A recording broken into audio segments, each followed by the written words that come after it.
Kung hindi natin aalamin ang hindi natin gagawin ang dapat gawin dito, ano na lang tayo? Tayo ba'y alipin na lang ng pera? At tayo ba'y ang buhay ba natin nakasalalay lang sa may pera? Kung sino mamimili, kung sino mabubuhay, sino mamamatay? Hindi naman tayo dapat gano'n. Papatunayan ko sa inyo na may conspiracy rito. Okay? Wala kaming kinalaman dyan. Patutunayan ko sa inyo ang conspiracy. Hindi gano'n. Huwag na tayo magtago sa, sa kalokohan. Magtotoo tayo. Gusto ko malaman yun, hindi ako mahilig sa pera.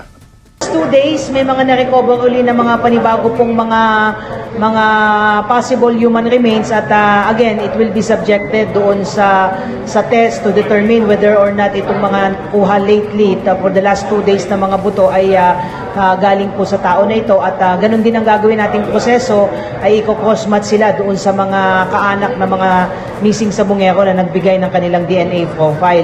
Importante din sir na from time to time ay nag-update din po tayo dito dahil baka meron na sa mga kababayan natin na nanonood kasi may mga nare-recover na mga damit, na mga sapatos, mga tsinelas, baka ma-recall po nila yung mga kaanak po nila na mga napaulat na nawala at maaalala po nila na ito yung mga naaalala nila na mga suot na damit, may sombrero, mayroon pang hoodie, tsinelas.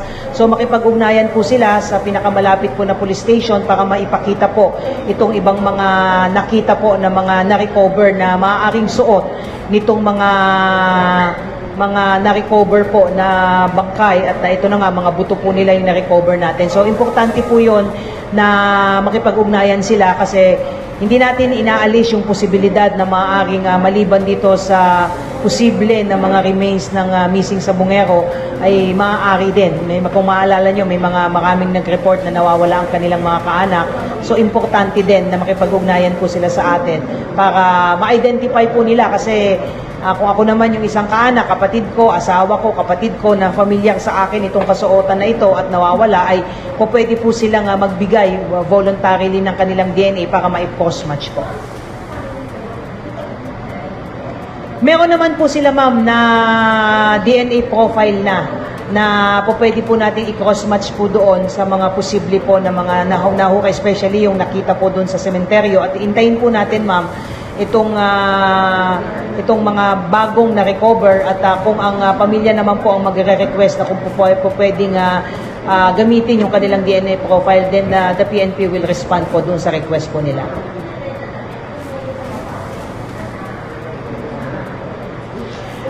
I have to make sure po kasi itong latest na ibinigay na report po ng Batangas, ito yung may mga nakita na marami. Merong hoodie, may sapatos, buo pa kasi. May parang tsinelas na parang pambabae. So, kailangan po natin talaga na, again, sabi ko nga, I would like to take this opportunity nga, doon sa may mga nawawalang mga kaanak, ay maaari po kayong makipag-ugnayan po sa PNP para po ma-assist po kayo at kung kayo naman po ay willing to submit yung kanilang DNA specimen po para ma-cross-match din po dito sa mga DNA profile po na na-extract po natin so far dito sa mga na-recover po natin dun sa ating retrieval operation po. Nawawalang sabungero po at ito ang natatandaan kong huling suot. Huling suot nitong aking mga kaanak ay malaki po itong baka sakali may makukuha pa rin po tayo doon ng mga DNA specimen at yun nga baka meron silang mga photos na suot pa mismo nung kanilang nawawalang kaanak itong mga damit po na ito, tsinelas, ay malaking bagay po ito dahil ito po ay magandang ebidensya po na makakasuporta po na talagang itong mga napaulat na mga nawawala ay maaring doon nga inilibing at itinapon nga po sa Taal Lake po. Yun ang gusto po natin talagang objective natin ay ma-establish na meron po talagang mga tao na itinapon po doon sa Taal Lake po. May possibility po doon kasi although sabi nga natin, depende po yung kung gaano kalalim po at katagal po na submerge po itong mga na ito dahil ang damit po, pag suot po natin yan, pinagpapawisan, may mga DNA, maaari, pero hindi naman tayo eksperto para sabihin na maaaring may ma-extract pa. Pero ang malaking magagawa po nitong mga buo pa ang damit, buo pa ang tsinelas, ay doon sa may papakita natin ito sa publiko, doon sa mga may hinahanap na mga kaanak nila na nawawala, na ma-recall nila na ito yung huling suot bago ito nawala. Definitely sir, idadaan po ito dahil sabi ko nga malaking bagay kung may ipapakita sila na maaring suot pa niya ito, yung mga damit na ito bago siya nawala, yung tsinelas. At titingnan po natin, I don't want to preempt po yung magiging kakalabasan po ng examination po ng forensic group at antayin po natin yung ilalabas po nilang official findings po.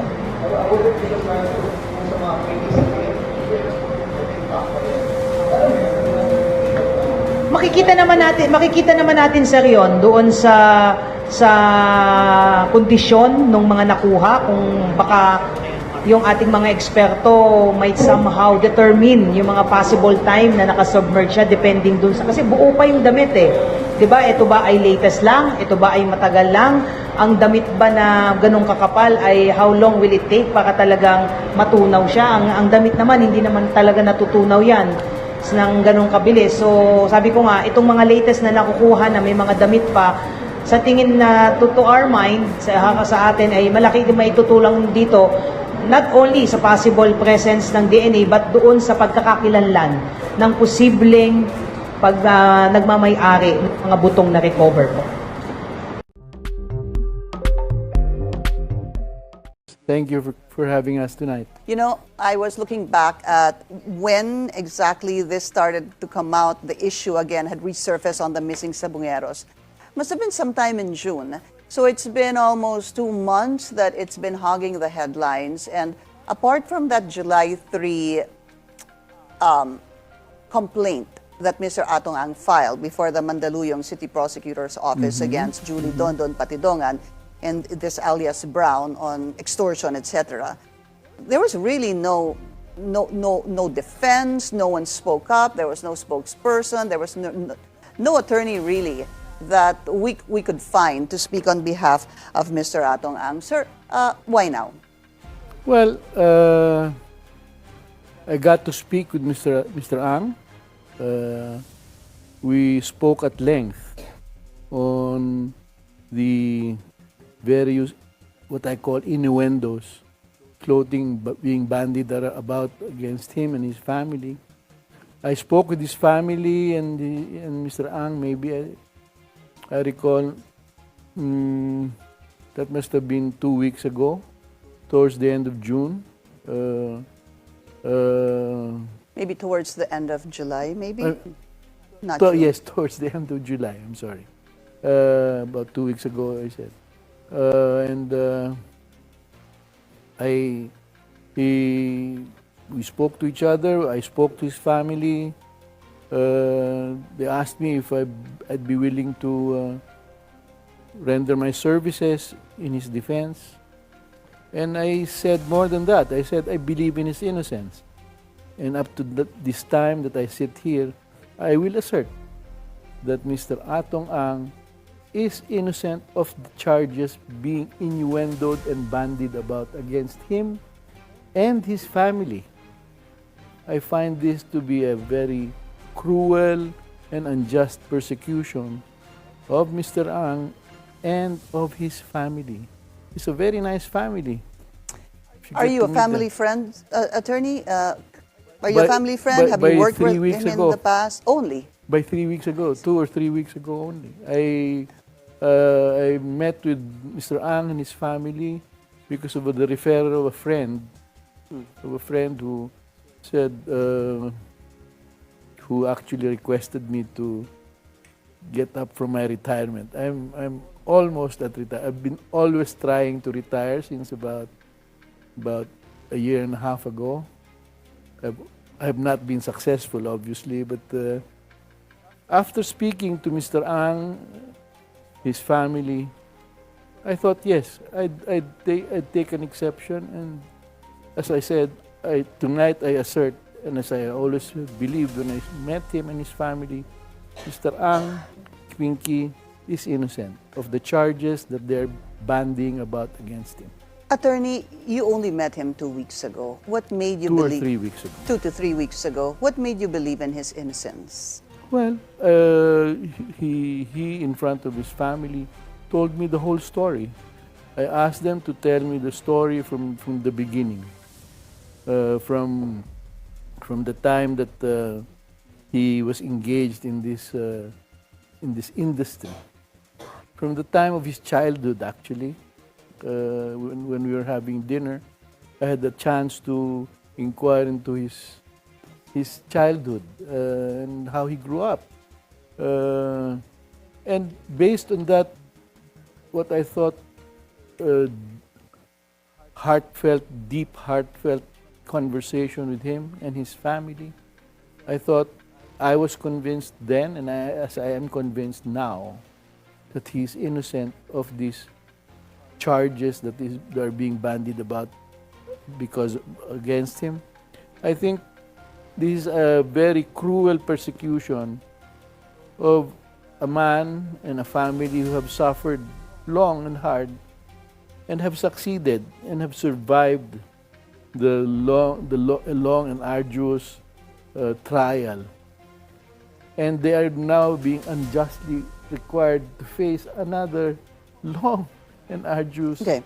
So just for context, ang binabalikan niyo po ay yung dati. Of course, during the Yes. time of the former President, Joseph Yes, Estrada. All right. I do not want to. Yeah. I do not want to go into that detail anymore. But just I had a review of that when we spoke to each other and his family some weeks ago, because I needed that for background. Okay. There's really not too much time to even really actually go there, Attorney. I hope you Yes, don't mind. sure. Let's talk about the statement. This came from you. You Yes. drafted Yes, this particular I wrote that statement. myself. Thank Okay, you. let's talk about it. Our clients, sabi niyo po, innocence, and sabi niyo po, we maintain our clients' innocence and caution against Julie Dondon Patidongan statements, which are flawed, self-serving, and unsubstantiated. Yes, Why is it flawed? Why is it self-serving? And why is it unsubstantiated? Let's start with flawed, sir. Flawed. Well, it's a fantastic story. It's almost a fairy tale. It's a story, I think, paralleled out of a mafia confession. Patidongan, I think, is trying to portray himself as some kind of insider of a top echelon consigliere who is now spilling the beans on the godfather of godfathers of the gaming industry. It is flawed because I think he's merely following the playbook that has been followed by the New York Mafia and their singers long time ago. To what end? Well, I will get into an argument with Secretary Remulla about this, but my belief is, up to this time, that Julie Patidongan was operating a criminal syndicate of his own under the very shadow of the organization of Mr. Ang, without, however, Mr. Ang and his associates knowing about his operations. Could you elaborate, please? Criminal syndicate on his own, operating on his own, under Ang's shadow. Ano hong ibig sabihin nito? Ganito yan kasi, Pinky, at sa tingin ko. No? Si Patidongan started out as a security guard in one of the farms of Mr. Ang some 16 years ago. In the vernacular, nakapagpakita ng gilas itong si Dondon. Nakapagpakita ng gilas, and he was able to show his gilas, so to speak, to Mr. Ang, who napabilib niya. So, slowly but very steeply, he was able to climb to the highest echelons of the Ang organization. In fact, And what is that? The Well, highest echelon of the Ang. What? he in effect projected himself to be the boss, to be the alter ego of Mr. Ang, insofar as all his people are concerned. So, in fact, his employees The employees of Mr. Ang, long-time employees of Mr. Ang, who even preceded Patidongan in the organization, would now call him Boss Dondon. They don't even address anybody in the organization as boss other than Dondon. But if he is the alter ego, as you said, No. I said Proceed. he made himself appear to be the alter ego of Mr. Ang. He would elbow out anybody who would try to get within proximity of Mr. Ang. and was he successful? Very successful. Who was removed? That's why I call him a master manipulator. That's why I call him a master manipulator. Okay. Self-serving? Self-serving Unsubstantiated. because he is trying to make a story which will help him exculpate himself, extract himself from liability for the small operations, syndicate operations that he was doing without the knowledge of his superiors. Such as? Such as, Don Don, being the perceived alter ego of Mr. Ang, controlled and monopolized the businesses that were available and were lucrative below what we call the ownership level of the whole operation. So you had to operate farms, you had to operate cockpits in Laguna, Manila, Batangas. All of this were under the control of Don Don. Mr. Ang, who used to attend to these things on his own, was lulled now into thinking that nandiyan naman si Don Don, kaya na niya yan. So Mr. Ang now will attend to the more mundane requirements of the business. Having cocktails with other investors, Okay. having marketing the concept of gaming that he was trying to develop. All the rest of the operations were now in the exclusive hands and eyes and ears of Don Don. And Mr. Atong Ang did not know this? He had no idea? He had no idea because, boss, ako nang bahala dyan. That would be a very, very common line. When Mr. Ang visits the farms, for example, in Lipa, one of his favorites, he would be approached by people because they have problems. Don would say, boss, ako nang bahala dyan. Wala ho bang, kung totoo po yung sinasabi niyo, attorney, wala ho bang ibang trusted person si Mr. Atong Ang para bulungan siya? at There used to sabihin- be. There used to be. Until they were elbowed out by Don. He himself admits, I've heard him in his interviews with you, that he is the closest to Mr. Ang. He has said that several times in your interview with him. All right. Let's try to go to the meat of the issue. What exactly are you saying is the role of Julie Dondon Patidongan in this issue on the missing Sabungeros, attorney? Okay. You have to think of Don as one of the lack of a better term, B-level cockfighting suppliers. What do I mean by B-level cockfighting supplier? If you have a cockfight, okay, it's like a boxing match. You invite prize fighters to have a fight. You have the main card and you have the secondary cards. So you invite good fighters to attract an audience. Okay, so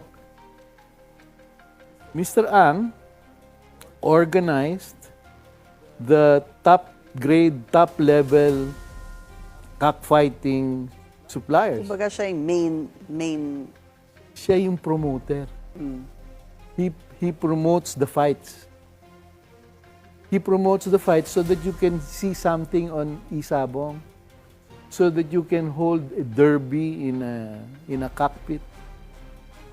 Because if you don't promote the fights, if you don't invite good cocks and good cockfighters or good cock breeders, you won't have an audience. Okay. It will be another Sunday sabungan, another Sunday sultada. So ano po nangyari? Paano po yung So, sabi mo B po itong si Yeah. Julie Dondon? So you have these A levels, yung sinatawag nilang A levels. So, these are the experienced, highly high profile cock breeders. Then you have the B levels, those who will raise cocks.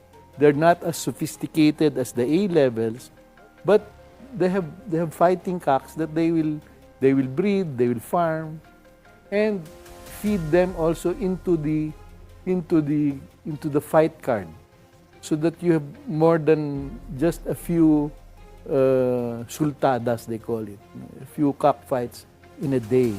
So you have a whole day of sabong to fill up. All right. Okay. Right. So now, Dondon, being the alter ego of Mr. Ang, was able now to develop his own B level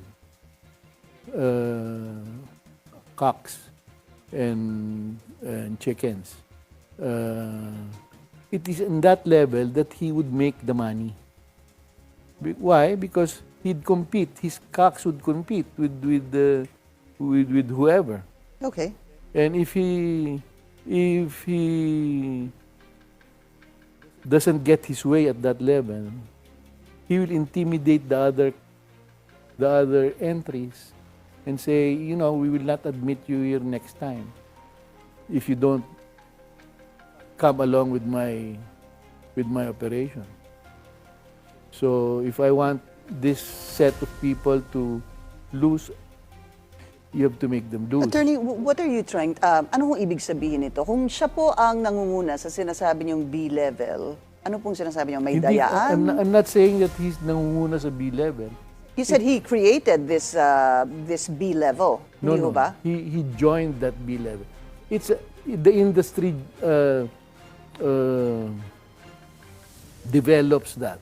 Like in a boxing industry, you have good prize fighters and you have not so good prize. Yung undercard, parang ganun yung po. undercard, Okay. di ba? Si Dondon pang undercard pa lang muna. So, but he makes a lot of money on the undercard because everybody's eyes is on the main event. Yeah, pero you were saying So na you can kapag hindi kayo sumunod, meron ho kayong sinasabing ganun eh. Pag hindi ka sumunod sa akin, sa sinasabi ko, hindi na kita pasasalihin dito. Ano po yung pag hindi ka sumunod? Ano ho yung mga sinasabi na kailangan sundin para... There are many ways of making money on a cockfight. Okay. One is winning or losing. The other way is developing a good following for a particular line of cocks. Okay. There are many ways of manipulating and doing business in a cockfight in many levels. And what was the advantage of him being part of this B level that you call, or yung tinatawag po nating undercard? Well, then he has a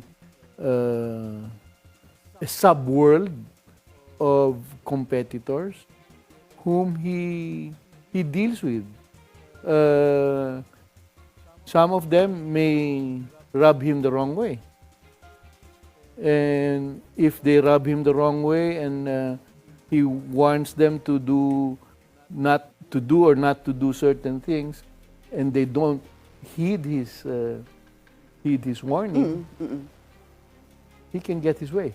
Attorney, ito pong subworld, ito pong B-level, dito ho ba pumapasok yung mga missing sabungeros? I think so. You think? You don't think know so. that for a fact. You think? I don't know that for a fact, Pinky, because nobody can really make that A and B distinction, but the industry itself. I see, okay. What is the supposed involvement of Julie Dondon Patidongan in the case of the missing sabungeros? Because he is saying that the mastermind is your client. Siya po ang mastermind nitong lahat. Siya po si Julie Junjun at siya po, si Julie Patidongan, Dondon Patidongan rather, is the whistleblower. Siya po ang bumaliktad kay Mr. Atong Ang para po ituro na si Atong ang mastermind at may kagagawan po nito. If you recall, Pinky, sometime late last year, Dondon Patidongan was caught in a CCTV footage escorting a man who was turned out to be the missing sabungero in handcuffs. I think this was in the arena in Manila. He says it wasn't him. Well, yung pong anyway. supposed to be nakaposas. Yes, Dalawa po yan. Dalawa yung pag-uusapan po natin dito. Yung supposed CCTV wherein nakitang nagwi-withdraw yung kapatid niyang si Eliakim. Yes. And then the other one, yung pong supposed to be sa CCTV na huli na may posas. He has an explanation to that. I asked him and I think we're ready to air that. If we can air that back to back, let's do that. Si Jose Patidongan, siya yung close-in security ni Mr. Atong Ang. Yung sinabi niyo, ma'am, na may hawak-hawak na si Bautista na may pusas, ang tao na humawak niyan, ma'am, na binanggit ko na yan noon, na si Mr. Roger Burican at si Rodilo Anigig. Yan yun, ma'am, ang ginamit niyang witness against sa akin, ma'am. Okay. Na makikita naman natin, ma'am, na matatangkad na tao yun. Yung mga kapatid ko, 5'6" lang yan, ma'am. Yung tao na nag-withdraw, kapatid ko yun, ma'am. Okay. Ngayon, All right. Let's cut it there para hindi po nakakalito. So it's not him. It's not Julie Dondon Patidongan na supposed to be nahuli, nakita sa CCTV in my handcuff. He mentioned it. It was a Roger. I'm sorry, the other names were a little not very clear. And then he was saying that itong ginagamit ni Mr. Atong Ang para labanan yung kanyang testimonya. Well, the truth is, the fact is, Dondon Patidongan is one of the accused in a Manila case precisely involving the disappearance of certain people from the Manila arena in late 2024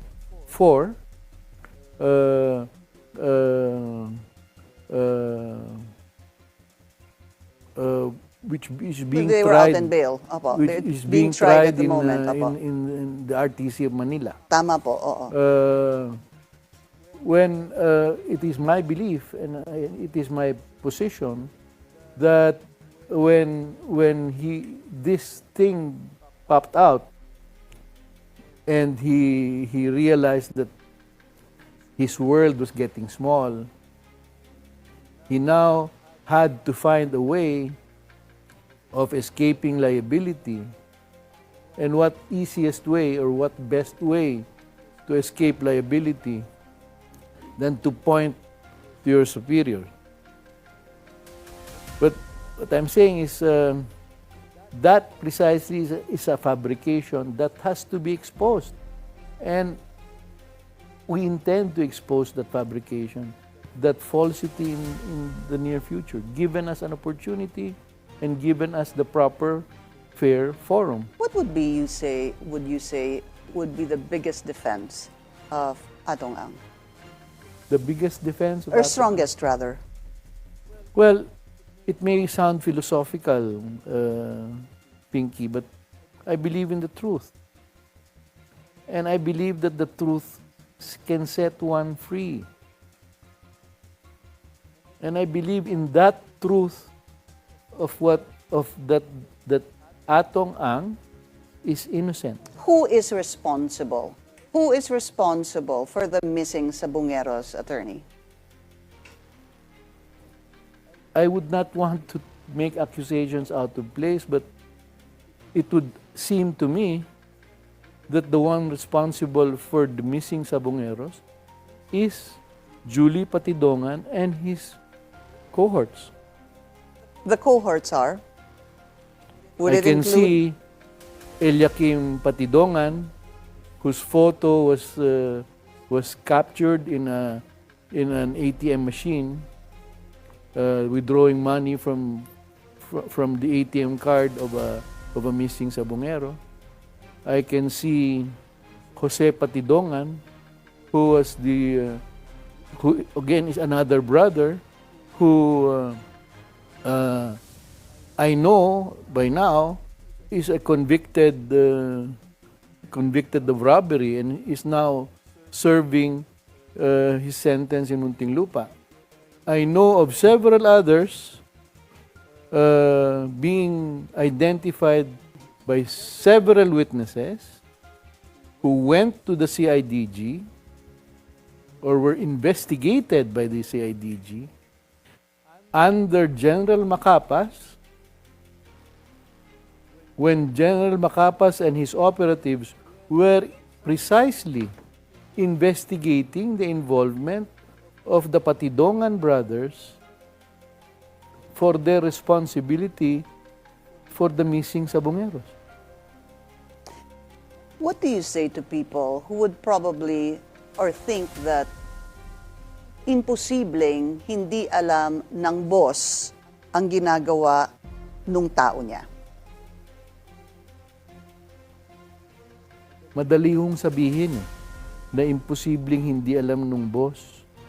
Kanya lang ho pagka inisip ninyo, pag marami kayo, tignan po natin ang maraming mga boss diyan. Di ba? Yung mga boss ho, karamihan hindi na alam kung ano nangyayari sa babae. I don't want to mention names, but we have huge business tycoons all over the place who have interests in various industries. Right. Anybody who presents himself to be a believable factotum to that tycoon will readily be able to get his confidence and be able to run on autonomy the entire industry that he is heading. Let's just talk about the recent events. As mentioned a while ago, that there's supposed to be already an affidavit from Julie Dondon Patidongan. There is supposed to be also, as we believe, an affidavit from the two brothers na will possibly support, because it's supposed to be, one of them is called the missing link. When I was speaking to Dondon before, sabi may kulang na lang, and apparently it's the brother na nandito na ngayon. It's probably Eliakim, right? So, ando na po. Julie, can I ask you, when did Dondon Patidongan tell you that may isang kulang na lang na element? I heard that interview of yours. Do you recall the date? No, I don't. Yes. Because I think at that point in time, Dondon Patidongan knew that the CIDG was hot on the tracks of his two brothers. So what was he doing? He was hot on the track of these two brothers, whom he knew, if caught, we're going to have to say that they are working with Dondon Patidongan. You mean the two brothers, to be clear, attorney? You're saying if caught, would point to their brother as the mastermind? No, would point to their brother as their cohort. So ilalaglag nila yung kapatid nila para pong ganon? No, hindi nila ilalaglag yun, Pinky. Kasi magsasabi lang sila ng totoo. because they were tracked down by the CIDG on testimony of witnesses investigated by CIDG who said that these two brothers were working with Don Patidongan. Okay. All right. So there was also something I'd like to play, but I don't think we have time. Pero ang sinabi po ni, I recall, sinabi po ni Don Patidongan here is that ito pong dalawa, pinaalis ni Atong Ang, at ito pong si Eliakim, nagkaroon pa nga ng alias na, if I'm not mistaken, Robert Bailon. It was Atong Ang who was able to get this, documents that bore not his real name, not his real name. It's now easy to say that. It's now easy for Don to say that. Simply because they held those two brothers from July 22 incommunicado until General Jean Fajardo revealed that they were in custody. That was 10 days after. Attorney, let's talk about that because we talked about it in agenda and we don't have a lot of time. So ito pong dalawa kasi nahuli pumunta ata ng July 19 sa Cambodia na ibalik ng madaling araw ng July 22. And then you were saying from July 22 to, about 10 days later, there was nothing, no news they were about... held incommunicado. Who was holding them? And the day after that they were brought back to Manila, guess what? Attorney General Macapas was relieved. He was interviewed by you. He was relieved. Why was he relieved? Let's say that he was, for whatever reason, for whatever friendly reason, he asked that he himself be relieved. But why? Why relieve General Macapas, who was responsible for the arrest of these two? Why relieve him on the following day? Don was saying, I recall, attorney, that siya pa nga ang nagbigay ng lokasyon ng dalawang kapatid niya. It's now kahit easy to yung say hotel. that, Pinky, because you've already relieved General Macapas. Okay. Had they not relieved General Macapas, the story may have been different. Okay, let's do a bit of a summary, attorney, if you don't mind. Sure. So, yung po sabi ko na si Don Patidongan in his testimony the past 2 months. Very recently, the NAPOLCOM served the preventive suspension on 12 policemen, referring, with regards rather to the complaint filed by Don Patidongan, di ho ba? And let me quote, ang sabi po ng hepe, the heads, there's strong evidence of guilt. And while they did not mention what was the evidence or pieces of evidence, they said that the complaint was of Patidongan was meritorious. So that was based on what Don Patidongan is saying. So his statement, ito pong NAPOLCOM. And then now, the filing of complaint of murder and illegal detention by some of the families of the missing Sabungeros supposed to be on your client and others. Which I have not seen. Not a page of that I have seen. All that I know now Okay. is the say-so. Is the say-so of Don Patidongan. What I'm saying is, as I've said in my statement, let us please be cautious about Don Patidongan. Right. Because his is a self-serving, motivated declaration. Bullet question, sir. Does Atong Ang have witnesses to back him up? I would think so, yes. Okay. What is your appeal to the families of the missing Sabungeros? I've already expressed my sympathy for them. In fact, my admiration, Pinky, at their persistence on their own crusade for justice and fairness for them. I sympathize with them, Pinky. Okay. But where I sit now and where I stand, I'm appealing to them. Wala pong kinalaman si Mr. Atong Ang sa pagkawala ng mga kamag-anak. Last question, sir. If it goes to trial, do you think you're going to get a fair trial? I hope so. All right.